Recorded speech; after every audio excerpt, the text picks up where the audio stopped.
here because I already told the story of my best night ever and the mail thing, so that sucks. But I'll come up with another one, which was kind of awesome. Alright, so I, shockingly, was a giant geek for most of my life. I'm sure this is very surprising to all of you. I really like video games and like classical music. So yeah, me, cool, not going together. Also did not drink alcohol in high school. I referred to my 10-year high school reunion as high school with alcohol, and everybody was like, that was high school. But not for me. So anyway, in college, my junior year, I went to a school where everybody goes on foreign study junior year, and I went abroad to Spain, where like suddenly everybody was drinking piqui coca, which in English is whiskey and coke, all the time.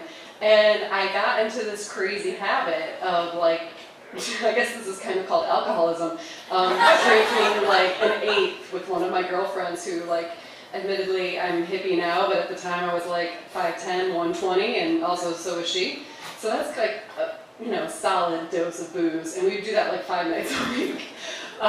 So anyway, best night ever was early on in my stay when I got completely trashed accidentally because I did not know how to hold my liquor. And it was like my first real Spanish night. We were like tall, thin, blonde girls, and we met like cute, dark, short Spanish boys who like drove us around the city, probably drunk actually. And then we like went to go clubbing, and we danced and danced and danced. I cannot dance at all, but I totally did something resembling the rumba if you're Elaine from Seinfeld. And I did that until like 6 in the morning, and then we went to get churros, and then I went and 1 minute left. Vomited in an alleyway, and which is not to track because it was still kick-ass. It was my first night as a cool girl, and I loved every minute of it.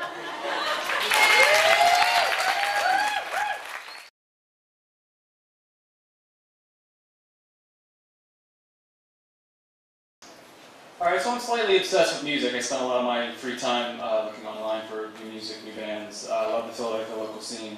There's a band from Harrisburg who I won't name, but they used to play Philly once in a while. They're currently disbanded. But I was on the MySpace page of this band, just seeing what they were up to, if they got any shows scheduled anywhere.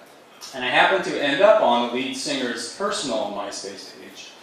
And I had known from previous experience that she's kind of bisexual, and she's kind of attractive, and she had mentioned on her MySpace page that she liked girl-on-girl porn, which was kind of interesting for me.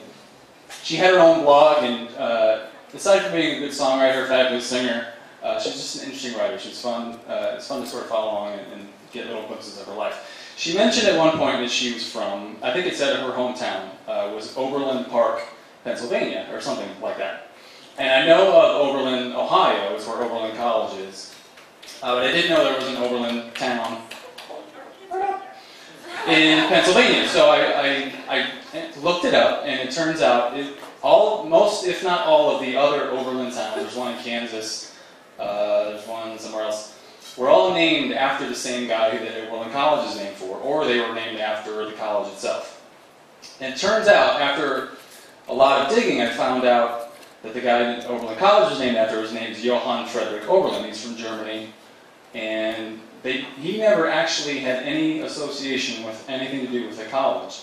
The people who founded the college just liked a book he read, or wrote, and thought he was some kind of pastor of a church, and he did a lot of good work for orphans, and he was just really humble, really good guy, and they really liked his book, and they said, we want to name this college after him. And it turns out, I ended up from that onto a website that had my complete family history dating back to the 1640s. Now, I had not even known my great-grandfather's name, and my dad didn't even know his grandfather's name. So to stumble upon literally, I think, 16 or 17 generations of Oberlins, and to find out I'm related to the guy Oberlin College is named after, is fucking fantastic. And I spent about 9 hours that entire night just reading on everything, on every little piece of every little family tree that I could find. I found out I had a relative who died on the Arizona at Pearl Harbor. I found out I had a relative who fought with George Bush I during World War II. They were in the same fighter platoon. I think I'm related to some prince of England, somewhere. And it was just this fantastic wealth of information to really find out my family history, of which I had no knowledge before. And I was up till like 5 in the morning, I had to work at 8, and it was harsh. And to think that it all started because I was kind of attracted to a bisexual girl from Harrisburg made it all worthwhile. So